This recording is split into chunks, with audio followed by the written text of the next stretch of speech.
are some bizarre stories involving attempted coups taking place in Venezuela. You know, last year there was the uprising that never materialized with Juan Guaido, who the United States has proclaimed as the president of that country, even though he didn't win a pie contest. So we're going to discuss that. Now, over the weekend, mercenaries on speedboats were caught trying to invade Venezuela from Colombia for the purpose of terrorism, murdering government officials, creating chaos, violence with the purpose of further destabilizing the Maduro government. The country's armed forces and police were able to arrest and kill these mercenaries. Basically, the plot was foiled.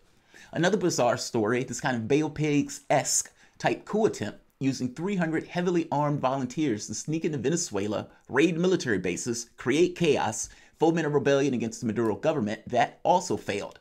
The Green Beret ringleader is now sitting in jail on a narcotics charge with several other combatants stuck in secret training camps in Colombia in complete disarray with the intrusion of the pandemic. Weird, very weird.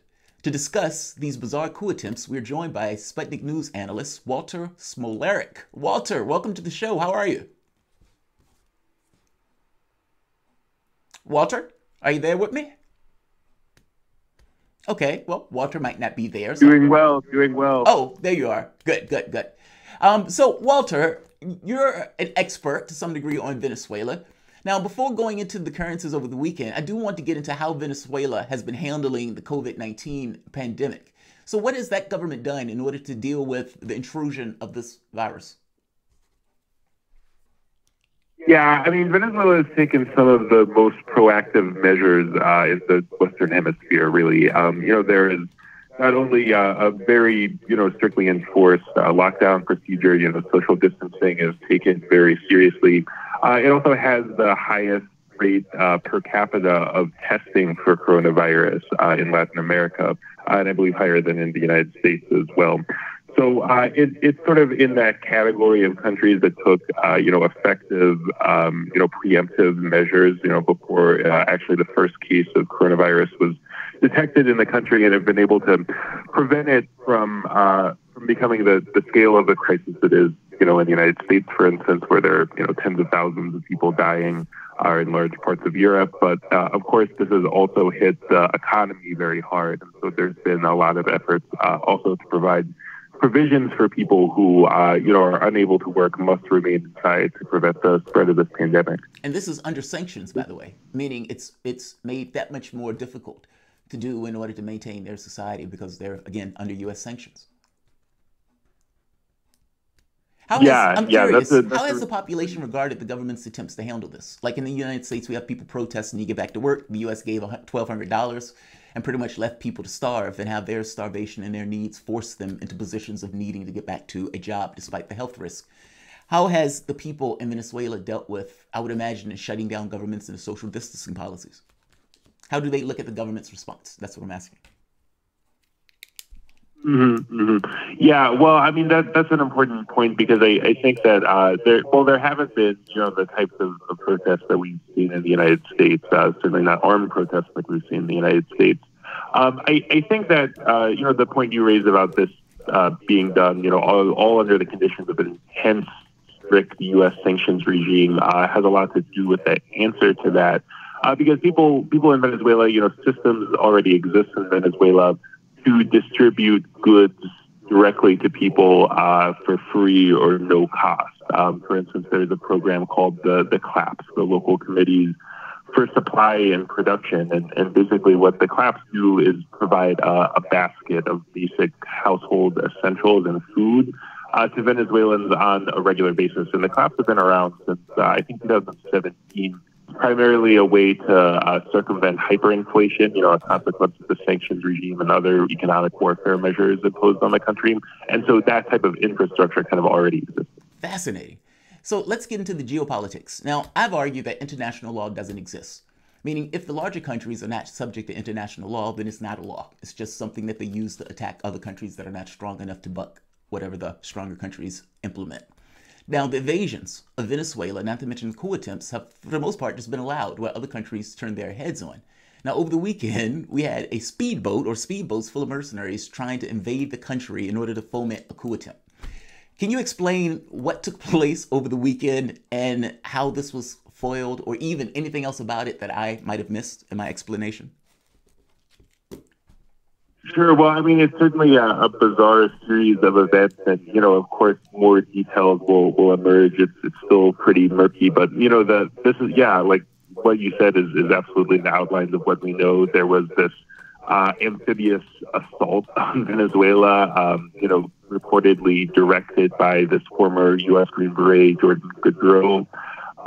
It was foiled. We don't know who all exactly were the intellectual authors. It seems there are reports that, Keith Schiller, President Trump's sort of right-hand man, might have set this up or connected the Green Beret with representatives of coup leader Juan Guaido. There's also the role of this general, former Venezuelan general who defected back in 2016 or 2017 and went to Colombia.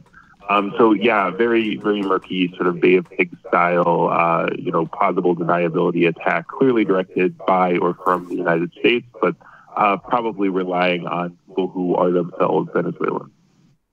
That's amazing. Look, so I thought those were two separate events, though.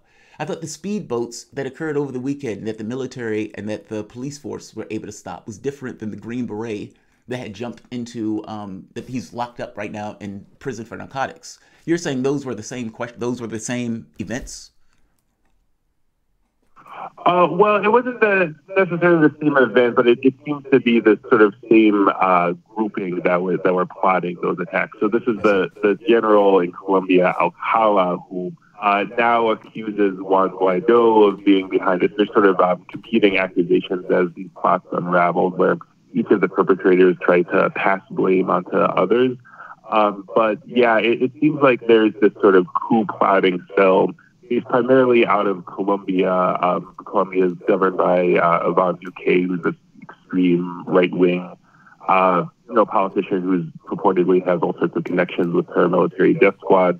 And operating out of Colombia, a lot of these plots have sort of materialized, including one to assassinate President Nicolas Maduro. Assassinations of top government officials were also, allegedly part of this current plot that was just foiled over the weekend. There's all sorts of intrigue, I think, developing behind the scenes, supported certainly by the Colombian government. I think we could also say certainly by the CIA and other U.S. authorities.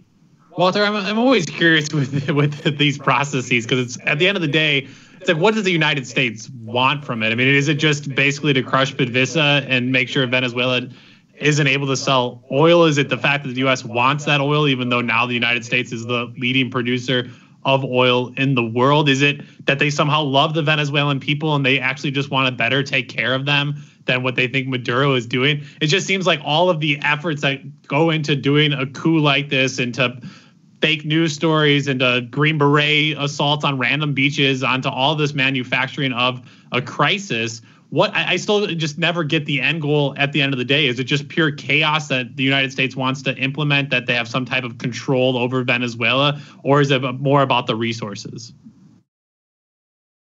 Yeah, I mean, I think the resources play a significant role. I mean, the fact that Venezuela has, the largest oil reserves, proven oil reserves in the world, certainly a major factor in the U.S.'s consideration.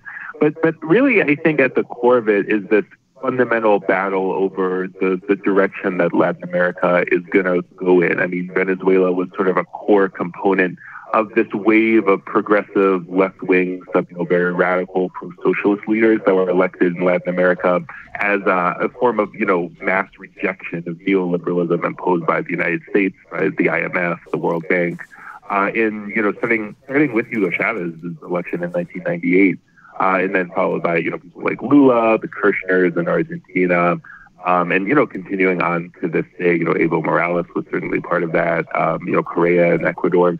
And so the United States feeling that, the region of the world that they arrogantly consider their backyard was slipping out of their hands, embarked on a wide-ranging offensive to replace all of these progressive leaders with right-wing governments like, Bolsonaro in Brazil, Macri, who was just ousted in Argentina.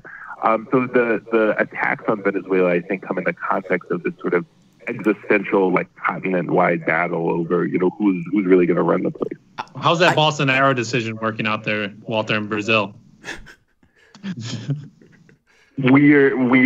I mean, it's extremely complicated. I don't know what is gonna go. Like the accusation from Moro, who is himself like a terrible guy. Is Bolsonaro going to get prosecuted? All the Workers' Party governments. Is Bolsonaro going to get prosecuted? What was that? Is Bolsonaro going to get prosecuted? I mean, that's what basically Moro's claims are getting to the point where there's speculation that he may potentially get prosecuted. Yeah, I mean, the Supreme Court ordered an investigation into them. I think they have 180 days, but basically it's kind of like in the U.S. where really the president has to be removed by the Congress through an impeachment process. And I think there is a high likelihood that this would lead to an impeachment process. But then Bolsonaro is basically threatening, like, hey, if you impeach me, or Supreme Court, if you investigate me, the army's on my side, and I'm going to get them to just impose a dictatorship. I mean, it's unbelievable. Yeah, quite scary that he's basically lining up the military before anything has happened. That's usually a sign of guilt, in my opinion, when you start organizing the military. But Jamarl and Walter, we are out of time with that. A big shout out. Thank you, Walter Smolarek, the fantastic producer of Loud and Clear and a Sputnik analyst. Thank you for joining us.